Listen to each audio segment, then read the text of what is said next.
It's wonderful to be speaking in this atmosphere after Meru sharing those days with Baba, bringing Baba so close, and of course Mera, the love Baba had for Mera just came through in every word. And of course we didn't plan it, but I think it was just a wonderful way to introduce the theme of living with Meher Baba every day, or each day. Because that's what she did. And that's what we are striving to do in all of our lives.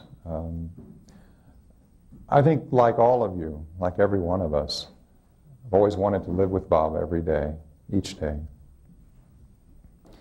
In fact, when I first saw Baba in 1958, in this lifetime anyway, the first thing Baba asked me had to do with this question of living with him, or at least that's how I understood it. I was in the lagoon cabin, where most of you have been with Baba, and Baba was seated in the chair that's there, and I was standing next to him. And I know I wasn't alone in the room, but it felt so. I mean, there were other people, but they simply, I don't remember them, and they disappeared. And this was the first time I had seen Baba, and everyone really disappeared.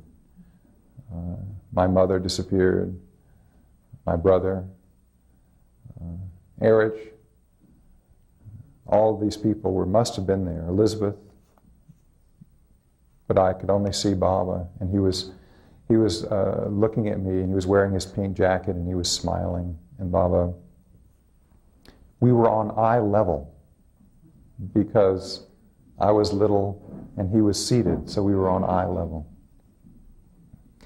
And Baba looked at me, and he asked me a question.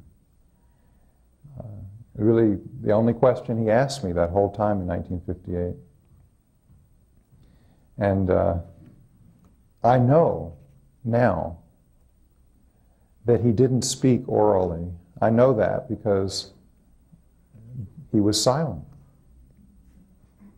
And I know that I couldn't have been the exception, that he was silent all the time. But if you had asked me then, and sometimes people did ask at school, or and they would hear about this man that I had met who was silent, especially by relatives. And the great puzzle to them was, well, how did you speak with him? And if you had asked me in those days, and when people did ask me, I always was tongue-tied trying to give an answer, because I could not remember him being silent exactly. I mean, I knew he was, but it didn't seem so. He seemed to speak. I mean, I must have on some level understood that he was gesturing and someone was interpreting. But Baba was so expressive and so direct, at least in my experience, that if he was silent, didn't feel so. And so he turned to me, and I looked at Baba, and Baba said to me, asked me, he said, would you like to go where I live?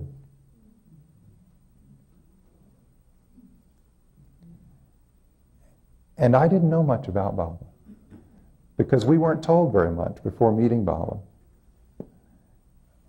I knew one thing, though, that he was from India, which seemed a long way away, and I had no idea where it was or what it was like. But without thinking about it, and I thought that must be what he means, without thinking about it, I said, oh yes, with enthusiasm, because I already was in love with him. This must have been 5 minutes into my meeting with Baba, but I just knew that I wanted to to be with him, and which is really surprising thinking back, because I was very shy as a child. And I didn't run up to people, I wasn't open as a child, I was very shy. So just shows how Baba was, you know, how he could just open your heart, because I knew already that I wanted to be with him. So I said, just spontaneously, Baba, of course, always had a way of having you say what's in your heart without thinking. And so fortunately, my heart spoke, and I said, oh, yes. And Baba said, you will. Like that. He seemed pleased. He gave me a beautiful smile, and Baba said, you will. And a wonderful footnote to that, many years later, at Meherazad, Erich brought out his little book that he kept during that time. And, you know, Erich took notes for Baba. Did you know that? So that if Baba gave some order to someone, Erich would note it down next to their name. You know? So he could, you know, keep track of all this. It's so touching, because, see, Erich was so alert, and he had to be the memory, you know, of all these things and people and all that. And so he would put down notes. And he gave me this little thing to look through of the notes he kept in 1958. And of course, I immediately looked for my name to see if it was in there. And I found his way of remembering. Because you see, if you came again to see Baba later, it's in '62, and you came up to Baba, Erich would say, Charles Baba, like that. I mean, Erich had to be responsible for introducing people. Even today, in his little cabin, you know, he has this list of people on the wall. And so he knows who's coming every day, and something of where they're from and about them, whether he's met them or not. So he's still doing this today, to make sure everybody is remembered properly. So he was remembering properly by taking notes. And I found my name, and next to it it says, Charles, it says, wants to live in India with Baba. Now I thought, what a wonderful way to be remembered, you know. And so yes, always, I mean, who wouldn't want to live with him? And I didn't know then what I know now, that I can live with him now. I didn't. In fact, I thought of it as someday, somehow, you know, that would happen. And I didn't realize that what now we're all beginning to realize more and more is that the way we live with Baba now is preparation for living with him when he comes again. It's not as though we're waiting to live with him. It's the way we live with him gets us ready to live with him again and again and again and again, whether he's in the body or not. I mean, St. Teresa of Avila lived with Baba as St. Teresa. Francis lived with Baba as Francis. He wasn't in the body. So it's not a matter of in the body, out of the body. It's a matter of, are we living with him or not? And so I didn't know then that living with him now is a preparation for living with him when he comes again. And when he comes again and comes again. In fact, in '62, I panicked about this. And when we first got there, and we were seated with Baba the first day, the Westerners, and we were all together in this room in Guru Prasad, and it struck me sitting there looking at Baba that this was only for 5 days. And I was only going to be with him, living with him, you could say, for 5 days. And that I didn't have enough capacity to take him in. That I was too small, not physically, not age, but in my heart, I was too small. And I got panicked about it, because I thought, now, this is going to be over, and if I if I don't take a lot in, will I have him with me? Will I be living with him when I leave from this place? And I did not think that I would ever see him again physically. I don't know why, but I felt this would be the last time. And it turned out to be so. But I felt that. So that gave me even more anxiety. And my anxiety built as I was sitting next to Baba. Of course, Baba was talking to people or whatever was happening, but I wasn't paying any attention. I was only focused on my anxiety about taking Baba in. And so I stared at Baba, and I thought, well, if I sort of stare at him, maybe I can expand somehow and take more in. So I was staring at Baba, getting more and more anxious about it.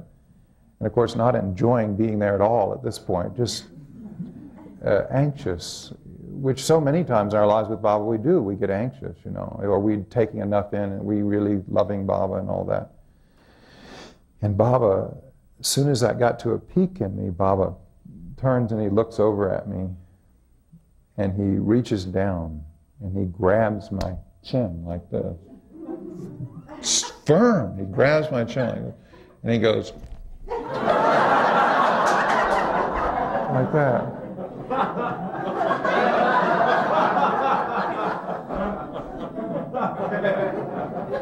And Erich didn't translate anything, but I knew what he was saying. He was saying, don't do that. I will give you all that you can take. You can't take more than I'm going to give you.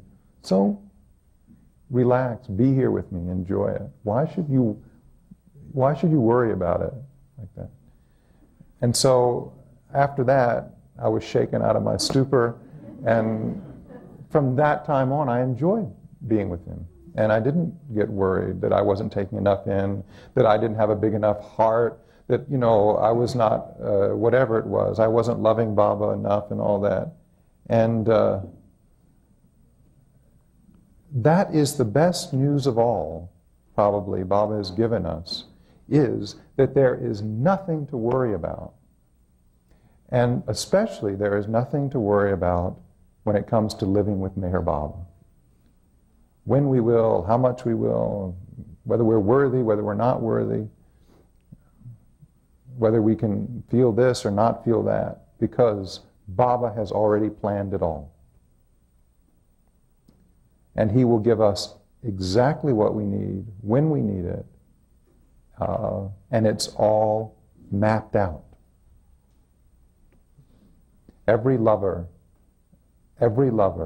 has the role to play that is mapped out. The script has been written. Better than Jeff's scripts, probably. Much better than that. No, Baba, Jeff, right there. They're great script writers, both of them. It's all there, so why should we worry about it? What a waste of time, Baba says. Why do you worry if I have it planned? And if I know what's best, why should you worry about it? You don't know. You have no idea. Erich gave me, because Erich and I, he sounds like I understand this point, but I really don't. I've struggled with it all the time, like we all do. Not so much up here, but in here, you struggle with this point. And Erich has been for years trying to bring this home to me. Yeah, no, why do you, you people,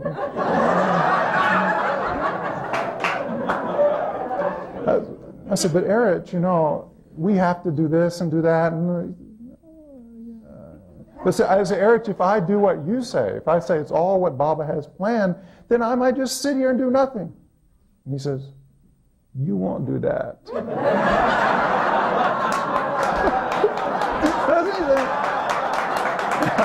I say, how do you know I won't do that? It's not your nature to do that. So I gave up finally. arguing with him about it, I decided, well, he must be right. It is all. And I'd say, but Baba says in the discourse.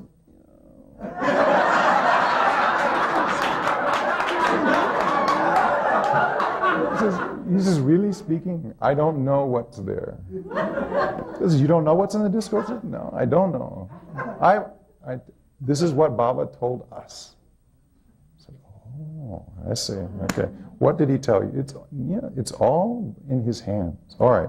So one day Erich gives me this saying from a perfect master, Bayezid of Bistami or something. So I never heard of this person. He hands this to me. He says, read this. So I read it, and here's what it says. It says, at the beginning, I was mistaken in 4 respects. And at the beginning, I was mistaken in 4 respects. I concerned myself to remember God, to know Him, to love Him, and to seek Him.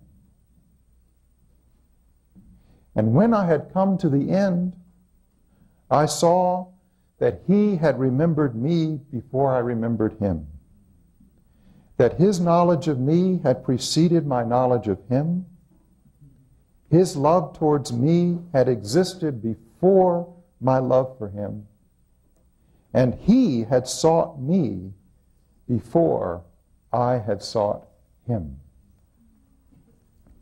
So Erich says,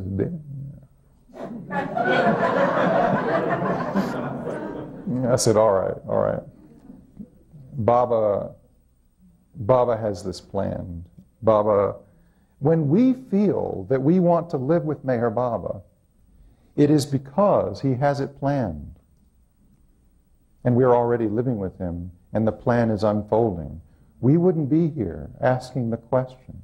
We wouldn't be here longing for it if it wasn't already so. It's typical of us, particularly in the West, to do it the other way around. We think that, we think of something, then we long for something, then we work for something, and then maybe it happens. Baba says that's false. It's the other way around.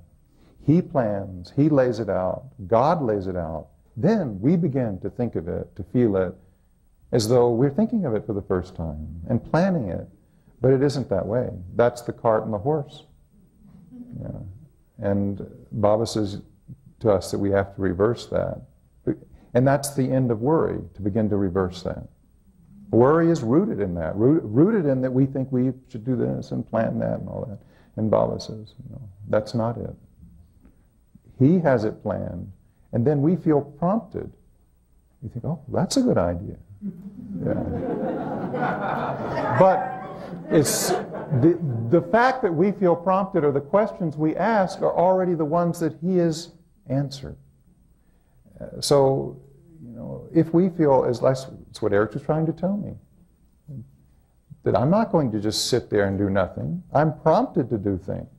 Why am I prompted to do them? Because he has already planned that I do these things. It's not that I plan. So living with Meher Baba now is not only very possible, it's already planned.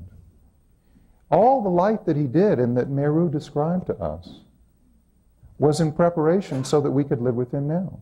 Otherwise, it's absolutely meaningless. Or at best, it's the life of a great saint or a holy person. But it's not the life of the Christ. The life of the Christ is a preparation. Everything he does is a reverberates in our lives, is a preparation for life with him now. I remember even Elizabeth, who had a chance to live with Baba in the physical form, drove Baba around, as Meru reminds us, was there all that time and all that. Even she felt that. I was in the living room at Del Ruba one day and somebody was there. She would call me over for these new people sometimes that Elizabeth would be asked to meet. And she usually would be saved for the people, that were more difficult or challenging. Let's put it that way. I mean, Kitty saw everybody. But Elizabeth was kind of saved in reserve, you know, and brought out on special occasions for the really tough nuts to crack, yeah. The ministers in the town, or whoever, you know, who came. And because she knew I had this lifelong struggle, karma, whatever it is, curse, to be involved in religious things. So if a minister was there, she'd call me up and say that I should come over. So I would be seated there. And it was really very instructive to see how she related to people like that. But this fellow was this was soon after Baba dropped the body, this fellow was being very compassionate. And he was commiserating, you know, he wanted to be kind. It may have even been the minister of her church. I don't remember that. But he said, well, Mrs. Patterson, you could tell he was kind of awkward. He didn't know quite how to say it. He said, you know, Mrs. Patterson, just want you to know that I understand how much, you know, you must miss Mayor Baba. And she looked up and she smiled, very spontaneous, without thinking. She said, oh, no, she said, don't you see, he's so much more available now. I never forgot. I'm not sure what he thought.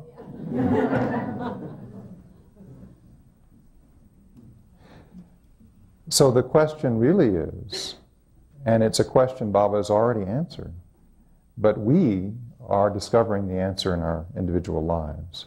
That is, how do we avail ourselves of this availability of His? How do we take advantage of it? And even to ask that question means that we are destined to take advantage of it, each in our own way. So it's not to be anxious, not an anxious question, like mine sitting there with Baba. How can I take him in? It's really a wonderful question because it's already answered.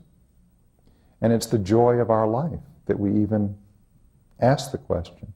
And I thought of two ways that Baba has helped me, begun to help me a little bit anyway, to avail myself, if you will, of his availability. The two ways are in listening to Baba and in nurturing Baba. And I'll try to say a little bit about each of these in the time we have. The quote that came to me about listening to Baba comes from actually The Imitation of Christ, if you've read that, by Thomas à Kempis. You've memorized that, have you? Well, some people have read it, and somebody actually sent this to me because I don't remember reading this book, but I'm sure I did in some time or another. And in Thomas à Kempis, Jesus speaks in this book, and he says something very beautiful. He says, willingly would I speak my word and reveal my hidden things if you would diligently observe my coming and open to me the door of your heart. So Jesus says, willingly would I speak my word and reveal my hidden things if you would diligently observe my coming and open to me the door of your heart. And it does take not only listening, but as you know, it takes a great deal of trust. Because to listen means one has to trust what one is going to hear. And one has to trust that God actually speaks within our hearts. It sounds like we should believe that. It sounds like that's something that would be easy to accept. But to trust that it's so, as you well know, is something else again. Trust is not easily come by. That's why we worry. And also we think we're unworthy. And who are we for God to speak in our hearts? So then we ask somebody else, what did he say? What is he saying? You know, and then we go to workshops and things and say, well, can you tell me what he's saying? You know, we're always looking for somebody to give us a clue to what he's saying in our hearts, because it's hard to trust what he's saying. But we can trust it, not because we are worthy or have the capacity or have big hearts or great spiritual development, but because Baba said, that's what I've come to do. I have come to awaken myself in your heart, and you can depend on it. In my heart, in your heart. Everyone's heart. And to feel connected with Baba is to know that he's done that in our hearts. For anyone connected with Baba. And we don't have to be worthy or aware or developed or whatever it is. We simply have to trust that he is telling us the truth. And that his whole life did end in that victory that he can speak in our hearts if he wants to. He's capable of doing that.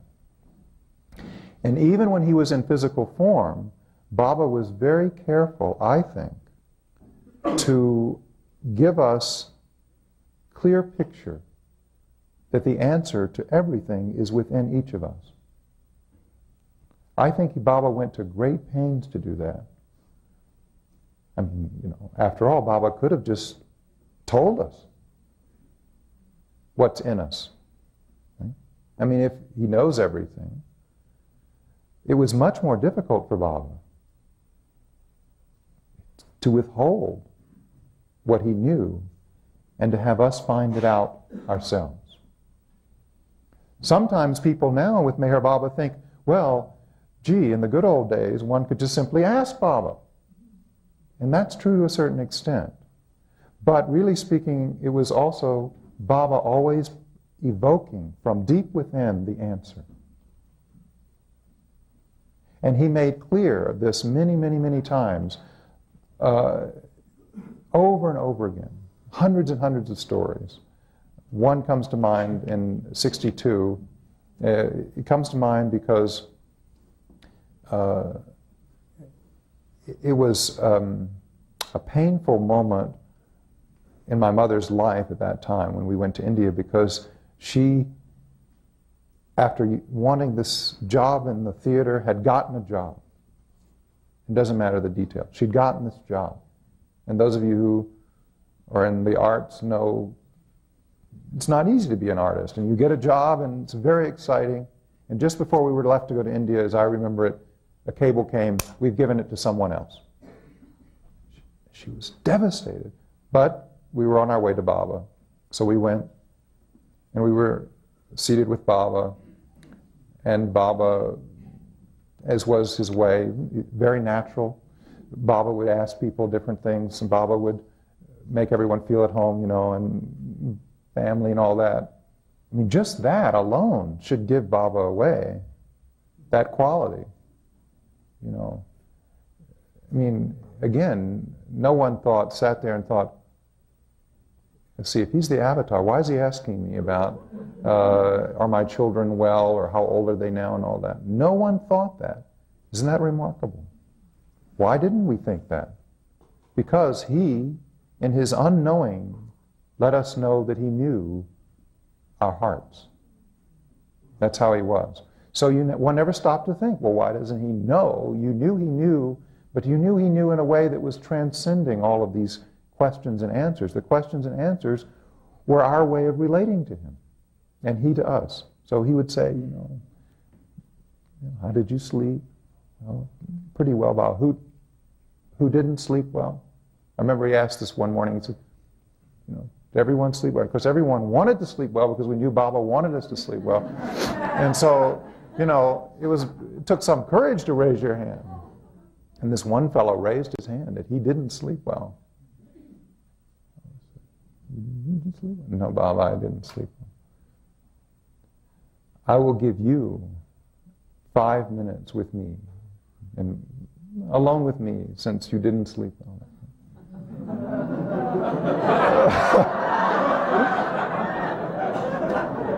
And then Baba looked at all of us, and Baba said, now everybody's going to raise their hand.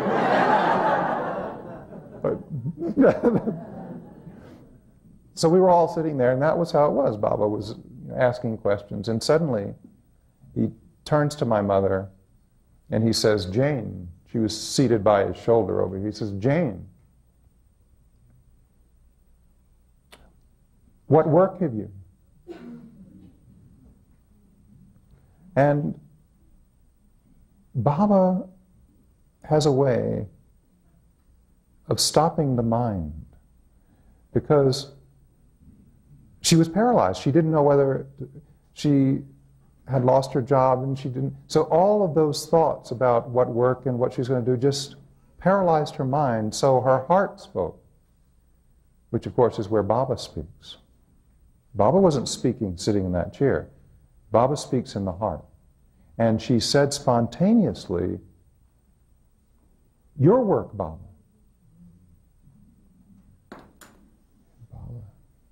When Baba wanted something to really be real in our hearts and taken seriously in our lives, he evokes it from deep within. I mean, I suppose that Baba could have, I mean, I don't want to be facetious, but Baba could have looked at Jane and said, he's the avatar, you know, he knows everything. Jane, in a few years, gradually, your theater career will sort of die out. Then you'll go to Myrtle Beach and you'll work for, you'll help Elizabeth and Kitty. Just wanted you to know, that's what's going to happen. Well, he could have done that. Why didn't he do that? Because it wouldn't have meant much. It wouldn't have meant much at all. Unless it comes from deep within ourselves, what does it mean? Is it some sort of psychic reading? Is that what we want? Somebody to tell us? How do we feel about that? Maybe we feel a little comforted. But if it doesn't come from deep within us, it doesn't mean anything. Baba out here came only to awaken Baba in here. In here. That's all. He said that over and over again. That's not my idea. That's all. That's the only reason he came, for that, to break God's silence in our hearts. Everything was for that. Now, either that's true or it's not true. As Baba says, I'm either an ordinary man or I'm the highest of the high. It's not anything in between. So of course Baba wants us to hear him within, not because it's a nice thing, not because he's no longer around physically to ask, but because that's all he worked for his whole life. It's the whole point of his life. And if it doesn't come from within our hearts, then it's not love. And it's not guidance.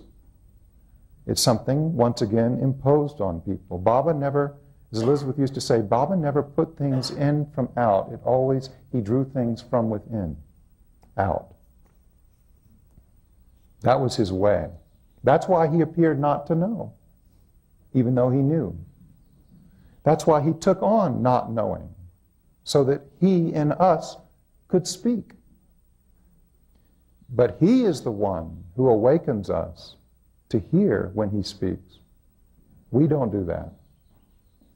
So I don't mean to suggest, when I say, we must learn to listen to Baba, that somehow if we just work hard enough, then we'll learn to listen to Baba. But it is true that listening to Baba requires a certain amount of trust and acceptance that Baba is speaking to us. I mean, if Baba is speaking constantly, it's one thing. If we're listening, it's another. But even to think, Baba, I want to listen, Baba, I want to hear you, means that we already have the capacity to do so. That's the good news. So important was this to Baba that he said many years ago that we should rely first and foremost on what we hear deep within ourselves. He said this, "Do nothing, even to please me or the world, against the dictates of your conscience. Unhesitatingly do what you think to be right and proper, despite the opposition of the world. Let your mind be as firm as a rock that resists strong blasts of wind from all sides. So even if the whole world was to say, what you're doing is not right, or you don't understand Baba, you see, Baba says this, Baba wants you to do that. Even if the whole world were to say that, even if the closest people to Baba were to tell you that, if that's not what you feel deep within your heart, and that's not what your conscience speaks, by which Baba meant the capacity to know what's right and what's wrong from Baba, then we shouldn't do it. And we should stick to it. If no one else sees it, we should stick to it. That's how I take it from Baba. That's what I think Baba means when he wants us to really listen with the ears of the heart to what he's saying, and not with the mind. Now Elizabeth is very, very, very practical. Someone asked me earlier, well, when you said Auntie Boo, who's that? And I realized that I slip into that. All these years now she's been gone, I forget that not everyone knows that we call her, the children called her Auntie Boo, because she couldn't say Elizabeth when she was a little girl. She called herself Boo. So when we met her, we were quite small, and she said, you should call me Auntie Boo. So I did call her Auntie Boo, even when I was much too old to do so. But she always liked it, even when we were grown up. She liked to be called Auntie Boo. Not by everyone, but but anyway, she was a very practical person. Baba says that he has two very practical people in his circle, and Elizabeth is one of them. She's most practical. And so she one day sat me down on the edge of her bed in her bedroom, which her bed was her office in those days.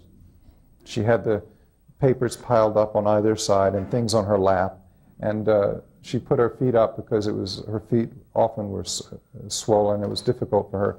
So she propped herself up to do the center work, and the office would be the bed, the space of the bed. And I'd come in. Some of you have had this experience. Maybe not always. Maybe you'd done something that you shouldn't have, and you had to come in and sit on the edge of the bed to face the music. Well, this was not one of those times. This was one where she wanted to tell me something, and one of the things, practical things, about listening to Baba. And one of the things she told me was, she said, you know, Charles, meditation, Baba wanted us to meditate and to pray. She said, you see, meditation is the listening side of prayer. She said, they're like two sides of one coin. So it's very important to speak to Baba. But she said, but it's also very important to listen to Baba. And then she said something many of you have heard me say before, because it's been a constant source of inspiration for me. She said, you see, we're very busy here at the center, and there's not much time for anything. Baba keeps us very busy. But she said, you know, if just in the morning, when you first wake up, you just take a few minutes in silence to listen to Baba. And then she twinkled. She had the wonderful, subtle sense of humor, and she leaned forward, she twinkled, and she said, now, he won't give you answers in so many words like that. But she said, but the day will be the answer. And I didn't realize, over the years I realized how profoundly true that is. I didn't at the time. Rumi says it so beautifully, as he does so many things. Rumi says, borrow the beloved's eyes. Look through them, and you will see the beloved's face everywhere. No tiredness, no jaded boredom. The beloved says, I shall be your eye, and your hand, and your loving. Let that happen, and things that you have hated will become helpers. And that's what Elizabeth meant. Everything will be Baba speaking. And the things that we listen for will be answered. If we take it that way, especially if we set aside time just to listen, and even though nothing is said, the answer will come. And Baba puts it even stronger in one of the, I think, the most beautiful things Baba ever said. Every moment I respond to the whole of creation. My response, being divine, is wholly from love. He doesn't say, sometimes I respond. He doesn't say, I respond when you think of me. He doesn't say, I respond when you're a good person or worthy. He says, every moment I respond, not just to one person, two, or many people, but to the whole of creation. What a great comfort that is. And, moreover, my response, he says, being divine, is wholly from love. Everything in our lives is his response of love. But listening helps us to begin to trust that that's true. And that's a great lifelong process to really trust that that's true. That's the one journey we're on. And the second thing, just briefly, is this notion that I feel about nurturing Baba. Nurturing Baba within ourselves. I mean, the Mandali we admire so much and we've learned so much from, men Mandali, women Mandali, they nurtured Baba. They cared for Baba. I mean, they were given that opportunity to do that, to nurture him, to care for him. And they took the opportunity, and that's why they were there, because they knew how to care for him without thinking. And Baba trained them even more of how to care for him. But he wasn't just training them or showing us. Baba was also training us to nurture him through them. Again, that's not my idea. I really feel that's what Baba has told us. That's what he was doing through them. And now that he's left aside that coat that he wore, that Meru talked about, he's put it aside, he gives all of his lovers the opportunity to nurture and care for him. And I know that we usually think of it the other way around. Yeah, well, Baba's the God-man, or he's God, or he's the Christ. He cares for us. But the truth is, if the Mandali's example means anything at all, that their nurturing and caring for him was how he nurtured and cared for them. And our nurturing and caring for him is the opportunity that we take, and that's how he nurtures and cares for us. He makes himself available to be nurtured.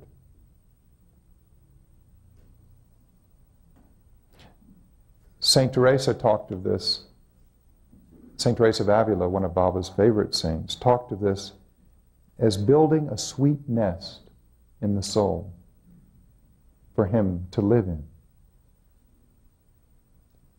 As though he were a baby bird, and he had to be taken care of. And that was an image she used to say, we should do that. We should build a nest for him in our souls, and we should take care of him in ourselves. Well, it's easy to say, well, he's not in the form. Does he really need us to care for him? He did not need the mandali to care for him.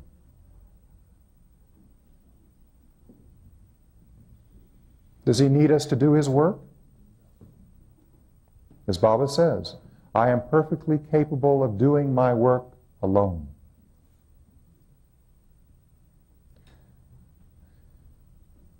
He didn't need them. He doesn't need us.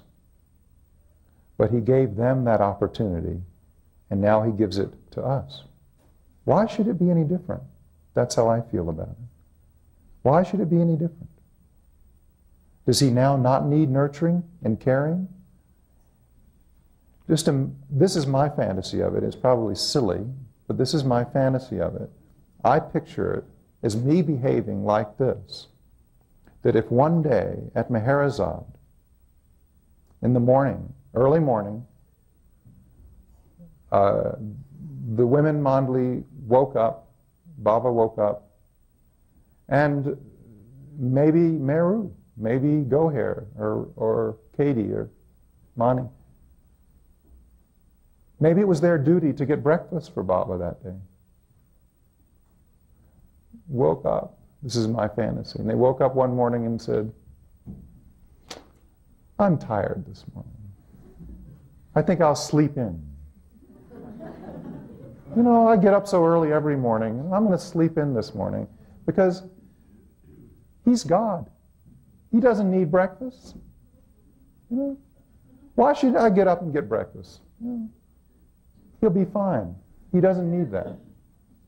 And it's such a ridiculous fantasy that I realize, you know, if that is so absurd, then why is it that I neglect him so much? Why is it that I don't nurture him every day? Well, because I think on some level, I guess, that he can get along without it. And he can. He could have gotten along without breakfast. But he makes himself fragile. He makes himself available. He gives us the opportunity to nurture him.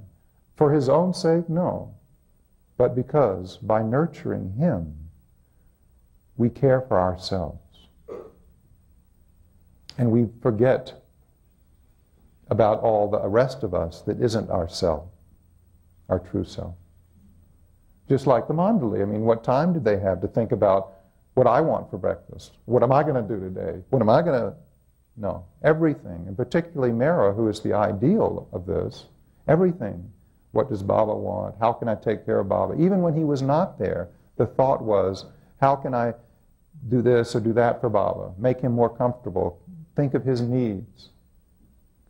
Anticipate his needs. And that should really give us a picture, I think, of how we can nurture Baba in our lives every day if we take the opportunity to do it, if we take the opportunity that he's given us. And then we become more and more like Mera or others who Baba has provided as examples, as if to say, if you nurture me enough, if you care for me enough, then that's how you will be. You won't even think of it. Whether I'm in the body, I'm out of the body, you won't even think of it. Every thought will be for me. I'll never forget the wonderful account after the accident in 1952 when Elizabeth was driving Baba and this accident occurred, as you know. And Elizabeth was badly injured, as was, of course, Baba was thrown into the ditch. He bled into western soil. Mera was injured. Elizabeth was also badly injured. All of her ribs were broken. She lost use of her hands. And she was in the clinic there in Prague, Oklahoma, unconscious. And they say that when she woke up for the first time, when she finally regained consciousness for the first time, she opened her eyes and she looked up and she said, "How's Baba?" And that's what comes from nurturing him. It's that Baba wants us to strive for in our lives. Because then all that we think is so important becomes unimportant and simply falls away, simply disappears.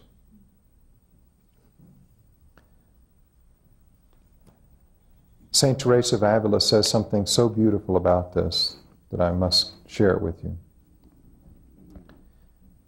She says, "Let us not imagine that we are hollow inside. You will laugh at me, perhaps, and say that what I'm explaining is very clear, and you'll be right. For me, though, it was obscure for some time. I understood well that I had a soul, but what this soul deserved and who dwelt within it, I did not understand, because I had covered my eyes with the vanities of the world.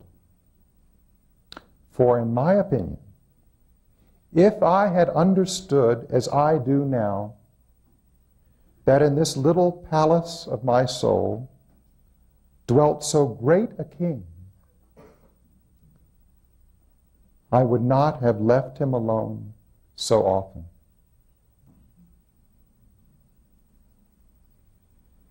And Baba says, "Daily I support you and share your consciousness. Now I want you to uphold me, so that one day you can share my consciousness." Jai Baba.